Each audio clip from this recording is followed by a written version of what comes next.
그 일부의 신학자 중에는 성경의 구약 가운데 나라고 하는, 그러니까 자율적인 주체로서의 개인은 존재하지 않는다, 이런 주장을 하는 사람들이 있습니다.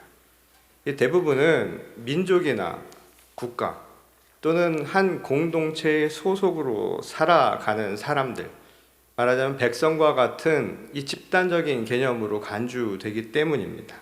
기껏해야 왕만이 전체를 대표하는 상징적 개체로서 존재했다, 이것이 바로 그들의 주장이죠. 지금처럼 개인의 자유가 허용되지 않는 사회였으니 그도 그럴만한 내용입니다. 그만큼 유대 사회는 공동체적인 성향이 아주 강한 사회라고 말할 수 있습니다. 우리 예전 사회도 그렇고 지금 현재도 우리는 그런 공동체적 성향이 많이 남은 그런 문화를 가지고 살고 있죠. 그러다 보니 나라는 말보다 우리라고 하는 말이 더 자주 사용되는 경향을 볼 수가 있습니다. 실제로 이러한 전통은 하나님이 인간을 만들 때의 상황을 기록한 창세기의 말씀에서도 찾아볼 수가 있죠. 창세기 1장 26절을 보면 하나님이 이르시되 우리의 형상을 따라 우리의 모양대로 우리가 사람을 만들고 그들로 바다의 물고기와 하늘의 새와 가축과 온 땅과 땅에 기는 모든 것을 다스리게 하자 하시고 라는 말씀이 나옵니다. 그러니까 유일신을 믿는 유대의 전통에서 또는 기독교 전통에서 나가 아니라 우리라는 말로 표현했다는 사실 자체가 굉장히 놀라운 부분이죠. 이 하나님을 복수로 칭했다고 해서 어떤 이들은 삼위일체를 상징적으로 표현한 것이다 라고 이야기하는 사람들도 있고요. 또 어떤 문화 사가들은 다신론의 역사적 증거가 여기에도 남아있는 것이다 이야기하는 학자들도 있습니다. 그러나 역사적으로 보면 당시 유대 사회를 비롯한 동방의 이 정서 자체가 왕이나 절대 권력자를 일컬을 때 나라고 하는 말보다는 우리라고 하는 복수형을 쓰는 경우가 많았다고 하죠. 흔한 표현 방식이었던 겁니다. 그 이유는 모두를 아우르는 존재로서의 왕도 우리라고 하는 그 범주 안에 포함시켰기 때문입니다. 그런 의미에서 하나님을 우리라고 불렀던 이 성경의 기록 내용도 사실은 놀랄만한 표현은 아닐 수 있다는 것이죠. 그런데 우리와 나라고 하는 이러한 말 자체를 혼용해서 쓰다 보면 이 듣는 사람으로 하여금 혼돈을 만들기도 하죠. 실제로 우리 문화도 우리라고 하는 말과 나라고 하는 말을 가끔씩 혼동해서 쓰는 경우가 있습니다. 심지어 우리는 우리 집사람, 우리 집, 우리 아이라고 해서 이 자신의 관련되어 있는 소유 또는 관계도 남과 공유하는 듯한 인상을 줄 수 있는 말을 사용하곤 하죠. 오래전 선교사들이 아프리카에서 복음을 전하면서 주여 우리는 하나님 앞에 모두 죄인입니다, 이 말을 했다가 이 당시 이 말을 들은 원주민이 다 떠나버렸다라는 웃지 못할 에피소드도 전해 내려오고 있죠. 이 선교사들이 말한 우리라고 하는 것은 기독교적 전통에서 나를 포함한 모든 이들을 일컫는 말이었습니다. 그러니까 거기에 모여있는 사람들 우리라고 표현한 것인데 이 당시 아프리카 원주민들에게 있어서 우리라고 하는 것은 남과 구별하는 개념으로서의 우리였던 겁니다. 그러니까 우리가 다 죄인이라고 하는 그 말을, 선교사들의 이 이야기를 이 당시 원주민들은 선교사들 스스로가 죄인이라고 고백하는 것으로만 들었다는 거예요. 그냥 별 이상한 사람들이 다 있는 것이죠. 남의 땅에 와서 우리 죄인이라고 이야기하니까 그 이야기를 거기서 더 이상 들을 필요가 없다 생각해서 다 떠나 보냈다는 겁니다. 이 우리에 대한 개념을 이처럼 남과 구별하려는 목적으로 사용하기는 오늘 이 본문에 나오는 이 바리새파 사람들이나 율법 학자들도 마찬가지였죠. 그들은 세리들과 죄인들 사이에서 말씀을 전하는 예수님을 아주 거세게 몰아붙였습니다. 비난을 했던 거예요. 우리의 범주 안에 결코 들어와서는 안 될 사람들과 함께 있었다라는 것, 그들을 포용하려고 했던 예수님의 언행을 그들은 결코 인정할 수가 없었던 것이죠. 그들은 예수님의 행동이 율법에 어긋나는 것이라고 그렇게 판단을 했던 겁니다. 그 이유는 그들이 믿고 있었던 하나님의 말씀, 곧 율법의 규정이 곧 자신들의 생각과 크게 다르지 않다라고 생각했기 때문이죠. 더 정확하게 말하자면 하나님의 말씀도 이 자신들의 생각, 자신들의 이해를 통해서 받아들였기 때문이라는 거예요. 그래서 그들은 자기 스스로를 일컬어서 정통파라고 불렀습니다. 그러니까 자신들이 보는 하나님의 말씀, 곧 자신들이 해석한 그 해석만이 정확하고 정통한 것이라고 스스로 표현했던 것이죠. 이 반면에 자신들과 생각이 다른 사람들은 그들은 인정하진 않았죠. 그리고 그들을 일컬어서 땅의 사람들이라고 불렀습니다. 그것은 경멸조로 부른 것이죠. 이 자신들은 시온의 왕국을 건설할 사람들, 곧 하나님의 나라를 살아갈 사람들이고, 자신들과 다른 그들은 땅의 사람들, 곧 죄인이라고 그들은 생각을 했던 겁니다. 이 씻을 수 없는 죄인이자 자신들의 경계 바깥에 있는 사람들이라고 생각했던 것이죠. 그게 바로 이방인이라는 뜻 아니겠습니까? 우리라고 하는 경계 바깥에 있는 사람들, 그것이 곧 죄인이었던 거예요. 왜냐하면 우리는 하나님의 나라, 하나님의 말씀 안에 살아가는 사람들인데 반해서 우리라고 하는 범주 바깥에 있는 사람들은 곧 경계 밖을 살아가는 죄인과 다를 바 없다라고 그들은 생각을 했던 것이죠. 실상 정통파에 의해서 율법의 많은 부분들이, 규정들이 만들어졌죠. 그리고 그들의 판단과 그들의 해석에 의해서 실생활에 그대로 적용되던 것이 당시 율법의 규례 조항들이었습니다. 그러니 그 규례 조항들은 땅의 사람들에 대해서는 엄격하게 구별할 것을 가르쳤죠.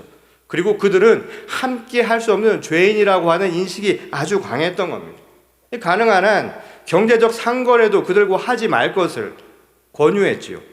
그뿐만이 아니라 그들과 한 공간에 머물러 있는 것, 그것도 금할 정도로 경계 바깥의 사람들에게는 아주 엄격한 규칙을 적용했던 것입니다. 이 정통파의 입장에서 보면 이 땅의 사람들과 거리를 둔다라는 것, 그것은 자신의 전통을 유지하기에 아주 좋은 방식이죠. 그리고 자신들의 권한과 자신들의 이익을 위해서도 그것은 결코 나쁘지 않은 선택이라고 할 수 있습니다. 그런 관점에서 자신들의 율법 전통을 벗어난 예수님의 언행은 상당히 못마땅한 태도였던 것이죠. 이 율법의 원칙을 철저히 지키며 살아가는 정통파에게 이 땅의 사람들과 그 경계를 허물고 지내는 것은 스스로를 부정하는 것과 똑같았기 때문이라는 거예요. 우리라고 하는 경계 밖의 죄인들을 구별하지 않는 것, 그것은 결국 죄에 대한 묵인이 아니겠느냐, 이들은 그렇게 판단을 했던 거예요. 그리고 나아가서 그들과 함께 머물러 있고 그들과 함께 언행을 같이 하고 있다는 것은 그 스스로도 무책임한 대처일 뿐만 아니라 죄인의 경지에 이른 것이다. 그들은 그렇게 판단을 했던 것이죠. 예컨대 율법이 규정한 죄가 분명한데 이 그들과 어울려 지내는 것은 그 자신이 결국 그 경계 밖을 나간 것이라고 그들은 판단했던 겁니다. 다시 말해서 그 역시 죄인이나 다름없다 라고 그렇게 규정을 내린 것이었죠. 그런 점에서 이른 양의 비유는 이 정통파의 이러한 주장에 대한 예수님의 도전적인 말씀이라고 할 수 있습니다. 하나의 응답으로 제시한 말씀이라는 거예요. 예수님은 양떼를 치는 목자의 관점에서 오늘 이 비유를 전하셨죠. 그 이유는 너무나 명확하죠. 왜냐하면 스스로를 하늘의 사람들이라고 생각했던 정통파들이야말로 정말 하나님의 관점에서 보면 어떻게 보이는가를 다시 한번 명확히 되살펴보라는 말씀이었던 겁니다. 그들의 주장이 가진 문제점, 이것을 낱낱이 예수님께서는 이 비유를 통해서 가르쳐주고자 하셨던 거예요. 여기서 목자는 하나님의 입장, 바로 그것을 설명하기 위한 비유라고 할 수 있겠죠. 또는 양 같은 영혼들을 섬기는, 돌보시는 그리스도를 상징적으로 표현한 것이다, 그렇게 이야기해도 틀릴 바가 없을 겁니다. 근데 중요한 것은 어떠한 경우이든 이 비유의 내용은 목자에게 잃은 양 한 마리를 되찾는 것, 그게 얼마나 큰 기쁨이었는가, 이것을 그들에게 알려주는데 초점을 두고 있었다는 점입니다. 여기서 잃은 양 한 마리는 곧 경계 바깥에 있는 존재를 의미하는 것이죠. 그래서 우리라고 하는 그 경계 바깥에 있는 존재에 대해서 이야기를 하고 있다는 거예요. 이 정통파가 지칭한 죄인을 뜻한 것이죠. 이 실제로 본문 7절에 보면 이 다시 되찾은 양을 두고 회개하는 죄인이다, 그렇게 직접적으로 표현을 하기도 했습니다. 그런데 비록 정통파에게는 이 죄인 취급을 받고 있지만 예수님의 눈에는 그들이 달리 보인 거예요. 그들은 아주 소중한 존재이기는 다른 99마리의 양과 다를 바가 없다는 것, 이게 바로 예수님의 시각이었던 겁니다. 우리가 흔히 10손가락 깨물어서 안 아픈 손가락 없다고 하는 말처럼 목자의 눈으로 보면 저 우리 바깥에 있는 한 마리나 이 우리 안에 들어와 있는 99마리나 똑같이 소중한 생명을 가진 존재라는 점에서는 마찬가지라는 거예요. 그런데 땅의 사람으로 이 낙인을 받은 사람들은 이 정통파가 꿈꾸는 시온의 나라, 이 하나님의 나라에는 적합하지 않은 존재로 그렇게 간주받고 있었던 것이죠. 이 차라리 그들은 없으면 좋을 존재, 말하자면 쓸모없는 존재로 생각을 했던 거예요. 이 공동체라고 하는 것은 우리가 교회론에서도 이야기하지만 부분과 전체가 뗄래야 뗄 수 없는 관계인 겁니다. 그런 의미에서 본다면 건강한 몸에 불필요한 부분이 있을 필요가 없었던 것이죠. 이들의 시선에는 하나님의 나라를 이루는 데 있어서 불필요한 부분이었던 죄인들은 차라리 없으면 좋은 존재, 그냥 버림받아도 좋은 존재, 이렇게 생각을 했다는 거예요. 근데 예수님의 생각은 이 비유를 통해서도 나타나는 것처럼 완전히 다르죠. 사라져 버려도 좋을 존재가 아니라는 거예요.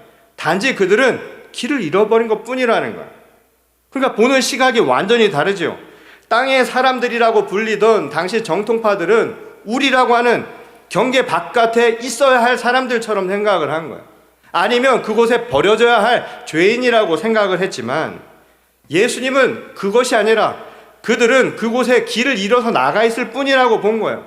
그러니까 그 말은 그들은 다시 들어와야 할 사람, 되찾아야 할 대상이라고 보았던 것이죠. 그러니까 심판의 대상, 죽어도 마땅한 사람들이 아니라 그들은 회개하고 다시 돌아올 사람이라고 예수님은 판단을 했던 겁니다. 그러므로 이 이야기를 통해서 예수님은 편협한 이 정통파의 오류, 그들의 판단에 대해서 지금 집중하고 있었던 것이죠. 우리와 남을 구별하려는 것, 그거 아주 어리석은 판단이라는 거예요.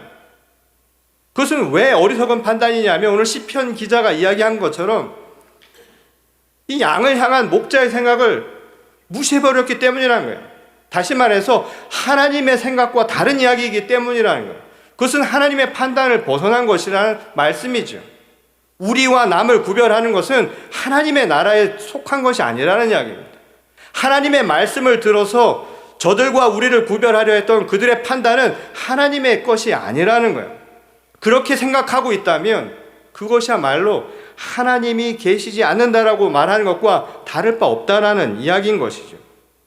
그 이유는 하나님이 주신 이 생명의 가치, 그것을 보지 못하면 그것은 여전히 땅의 사람들에 속한 모습일 수 있다는 사실을 예수님은 애둘러 표현하셨던 겁니다.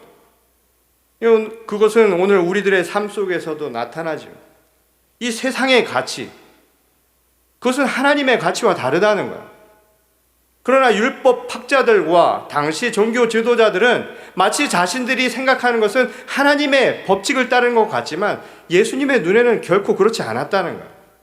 그래서 일종의 우상 숭배와 같은 것이라고 예수님은 보았던 겁니다. 왜냐하면 하나님의 말씀을 따르지 않았기 때문이라는 거예요. 오늘날 우리 시대의 가장 큰 문제로 제시되는 것이 하나님이 계시지 않은 것처럼 살아가는 것이죠.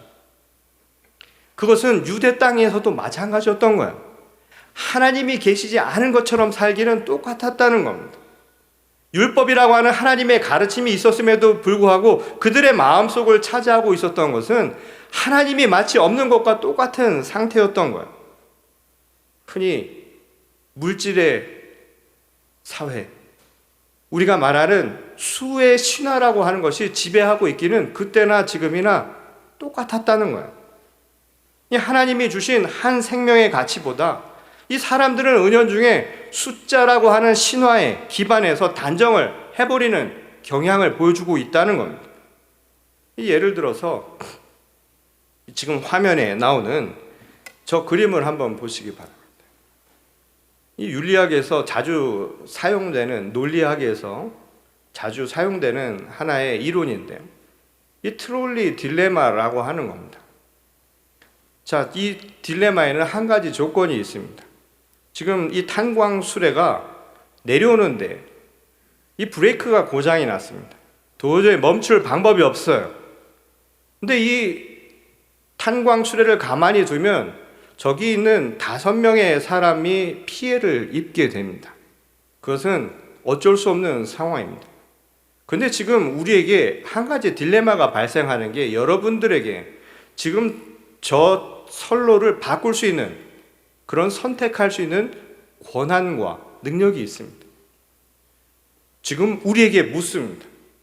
여러분은 이 상황에서 어떤 선택을 하시겠습니까? 가만히 두면 5명이 죽고요. 저쪽에 보니까 한 사람이 있는데 선로를 바꾸면 5명이 아니라 한 사람만 피해를 입을 수 있습니다. 자, 제가 한번 물어볼까요? 자, 선로를 그냥 두어야 한다고 생각하시는 분은 손 한번 들어보시기 바랍니다.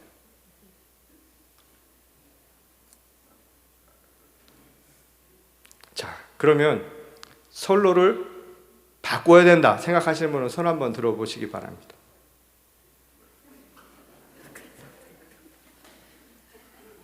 지금 아무 반응이 없으신 걸 제가 어떻게... 자, 지금 제가 이 이야기에 해답을 갖고 있는 것은 결코 아닙니다. 여러분들이 한번 물어본 거예요. 다시 한번 제가 물어볼게요. 자, 선로를 그냥 두어야 한다. 그래서 5명이 피해를 입더라도 저 선로를 바꾸어서는 안 된다 라고 생각하시는 분 손 한번 들어보시면 좋겠습니다. 자, 그러면 아니다, 저기 5명보다 요걸 바꾸면 한 사람이 피해를 입는 게 낫다고 생각하시는 분은 손 한번 들어보시면 좋겠습니다. 네, 손을 안 드신 분들은 지금 기도하시는 줄을 알고 있겠습니다. 자, 이 이야기는 어떠한 해답, 말 그대로 딜레마예요. 이 숫자라고 하는 신화가 절대적인 기준으로 만일 작용한다면, 그것이 우리의 하나의 세계관이 된다고 했을 때 많은 사람들은 아마 다수의 사람을 살리기 위해서 한 사람을 희생시키는 그 선택을 아마 최선의 것이라고 생각할 경향이 굉장히 크죠.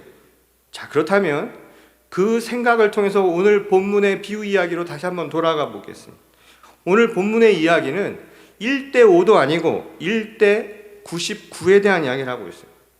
1대 99의 이야기는 지금 이 이야기를 통해서 보는 것처럼 경중을 따르는 것 자체가 무리가 될 만큼 큰 차이가 나타날 수 있다는 거예요. 자, 그러니 정통파의 눈에 보면 한 마리 그 잃어버린 양에 대한 중요성을 상대적으로 무시할 수 있는 경향이, 그렇게 해도 될 것 같은 상태가 우리가 인정될 수 있게 된다는 겁니다. 무슨 말이냐면 우리는 무의식 중에 이런 선택을 충분히 할 수 있다는 거예요. 그것은 바로 우리가 가지고 있는 냉혹한 현실을 생각해 본다면 결코 무리한 선택이 아닐 수도 있다는 사실입니다. 근데 여기에는 한 가지 함정이 있죠. 그건 뭐냐면 그 누구도 자기가 그 길을 잃어버린 한 마리의 양이라고는 생각을 안 하는 거예요. 대부분의 사람들은 아까 그림에 나타나는 것처럼 자신을 객관적으로만 놓고 생각하는 경향이 있다는 사실입니다. 그래서 누구도 내가 그 잃어버린 양, 그 죄인이 될 수 있다는 것은 잘 생각을 안 한다는 거예요.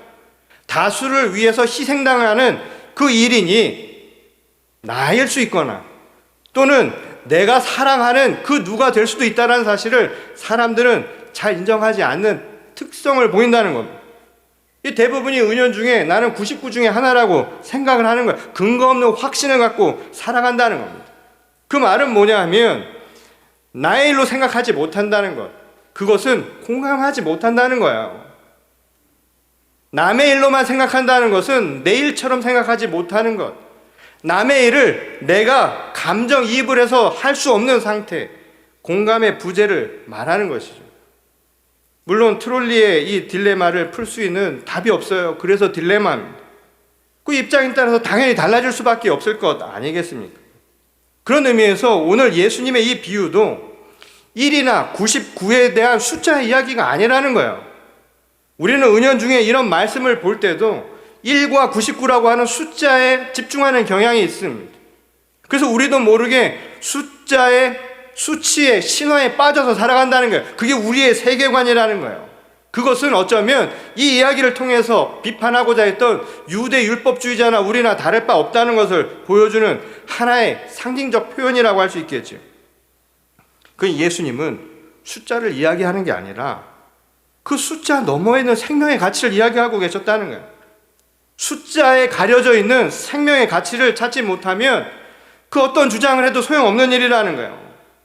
공감하지 못하면 비인간적인 세상을 만들기는 어떤 선택을 하든 마찬가지라는 것. 이게 바로 그 딜레마에서 우리가 찾아야 할 핵심이라는 겁니다. 잃어버린 하나에 대한 그 공감을 잃어버린 사회는 언제든 나머지 99도 그렇게 만들 수 있는 세상이라는 거예요. 그게 내일이라고 느끼지 못하는 세상은 반드시 또 다른 위험을 우리 가운데 가져올 수 있는 모습이라는 겁니다. 따라서 자신들을 땅의 사람과 굽을 지으려 했던 이 정통파의 주장은 공감의 부재에서 나온 것이라는 이야기예요. 비인간적인 세상을 단적으로 보여준 모습이라는 겁니다. 모든 생명에게 소중한 가치를 가르쳐 준 거예요. 그 수치 너머에 있는 하나하나의 생명에 대한 이야기, 그 99도 결국에는 한 사람 한 사람 아닙니까? 그 소중한 가치를 잃어버리는 것, 그게 바로 그 시대의 문제라는 거예요. 하나님의 말씀은 수에 있지 않다는 겁니다. 바로 그 수 너머에 있는 생명, 언제든 우리도 땅의 사람들이 될 수 있다는 것을 인정할 수 있는 그 마음, 그래서 내 판단의 근거에서 우리를 규정하고 이 우리 바깥에 있는 사람들을 폐기 처분해야 할 대상처럼 여기는 그 생각은 결코 하나님의 뜻이 될 수 없다는 거예요. 이게 바로 이 비유를 통해서 우리에게 하신 말씀의 핵심이라는 거예요. 말하자면 나는 괜찮고 너는 아니다라는 식이에요. 우리는 세상을 은연중에 그렇게 살아가고 있지 않습니까? 그러나 그 누구도 자기 일이 된다면 쉬운 건 한 가지도 없어요. 그것이 나의 일이 되면 고통스러운 거야. 그것이 내 아픔이 되면 그것은 누구도 표현할 수 없는 아픔 그 자체라는 거예요. 오늘 우리에게 말씀하시는 거예요. 우리라고 하는, 그래서 그 우리가 모두가 포함된 우리가 아닌 이상 그 경계는 포기되어야 한다는 거예요. 서로를 공감할 수 있는 것, 서로를 인정하고 포용할 수 있는 것, 이게 바로 진정한 사랑의 출발이라고 예수님은 가르쳐 주신 것이죠. 오늘날처럼 숫자에 민감한 경쟁 사회에서는 성공과 우위라고 하는 것이 삶의 목표가 되었고 또 우리 삶의 중요한 방식이 되었습니다. 이것을 부인하기 어려워요. 그러다 보니 자연스럽게 그 경쟁에서 밀려나 음지에 살아가는 사람들이 반드시 나오기 마련입니다. 우리의 삶은 보다, 더 또는 덜과 같이 비교, 우위하면서 살아가는 게 우리 현실이라는 거예요. 수치에 민감한 세상이라는 거예요. 그래서 나에게 필요 없는, 다시 말해서 우리와 다른 남이라고 하는 경계들을 계속해서 만들어내고 있는 현실이라는 거예요. 심지어 오늘 우리가 살아가는 세상은 20%의 사람들이 나머지 80%의 사람보다 더 많은 것을 누리며 살아가는 불공정한 현실도 함께 존재하고 있죠. 이런 현실을 향해서 주님이 말씀하신 거예요. 1. 그 하나의 소중함을 아는 것. 그것이 바로 나머지 99과 함께 살아가는 길이라는 거예요. 우리 모두가 예수께서 그토록 간절히 되찾기 위한 그 하나라는 사실을 우리가 깨닫는다면 더 이상 버려진 하나에 대한, 다시 말해서 우리 스스로 그들을 버리려고 하는 그런 마음들은 생기지 않을 것이라는 이야기인 거죠. 누군가를 낙인하고 누군가를 배제하기보다 모두를 공감하고 이해하는 포용이 생겨난다는 거예요. 그게 바로 세상을 하나님의 나라로 만드는 지름길이라는 거예요. 아마 어릴 때 놀이를 해보시면서 그런 경험들을 해보셨을 겁니다. 놀이를 하다 보면 또래들보다 체구가 작거나 잘 못하는 친구들이 꼭 하나씩 나오기 마련입니다. 이 친구들이랑 놀다 보면 가끔씩 나이 어린 동생이 와서 놀아달라고 졸라대기도 하죠. 그때 그런 아이를 같이 놀게 해줄 수 있는 좋은 방법이 뭔지 아세요? 그게 깍두기입니다. 아마 아실 거예요. 또 때로는 숫자가 안 맞을 때가 있습니다. 게임을 해야 되는데 4대 5가 되는 경우가 있어요. 그때 우리는 어떤 아이디어를 가졌냐면 한 사람을 깍두기로 만들었습니다.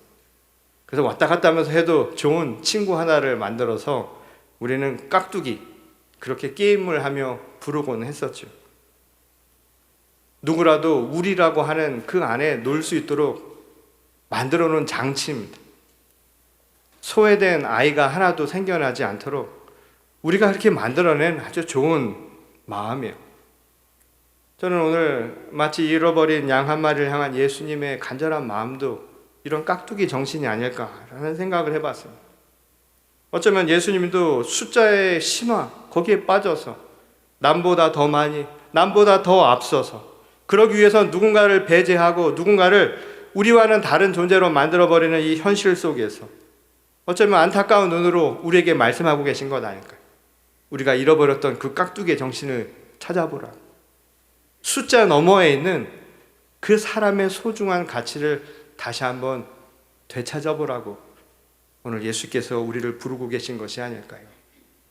오늘 엄혹한 현실을 살아가면서 우리라고 하는 너무 배타적인 우리만을 두고 살아가는 것은 아닌가. 그래서 남의 아픔에 너무 무감각하고 마치 나는 그것과 먼 세상을 살아가는 것처럼 우리 현실을 살아가고 있는 것은 아닐까. 이런 공감의 능력이 부재한 세상 속에 주시는 주님의 말씀입니다. 깍두기 정신을 되찾는 거예요. 그리고 우리의 경계를 넘어서 서로를 포용하고 서로를 품어 안는 우리 공동체를 함께 만들어가는 것입니다. 어쩌면 그것이 오늘 이 교회의 위기 속에서도 오늘 하나님께서 우리를 부르신 존재의 이유가 아닐까요? 바라기는 오늘 하나님의 귀한 교회와 성도로서 정말 이 깍두기의 정신을 가지고 예수님의 사랑을 함께 실천하는 저와 여러분 모두가 될 수 있기를 주님의 이름으로 간절히 축원합니다. 우리 다 같이 기도하겠습니다. 우리를 지극히 사랑하시는 아버지 하나님 감사를 드립니다. 오늘도 주님의 말씀 안에 살면서 하나님께서 주신 그 사랑의 마음 포용하고 또한 나눔을 실천하는 주의 신실한 교회와 성도가 되게 하여 주시옵소서. 깍두기 정신과 같이 예수 그리스도의 소중한 생명의 가치를 함께 나누는 저희 모두가 되게 하실 줄 믿사오며 거룩하신 우리 주 예수 그리스도의 이름으로 기도드렸습니다. 아멘.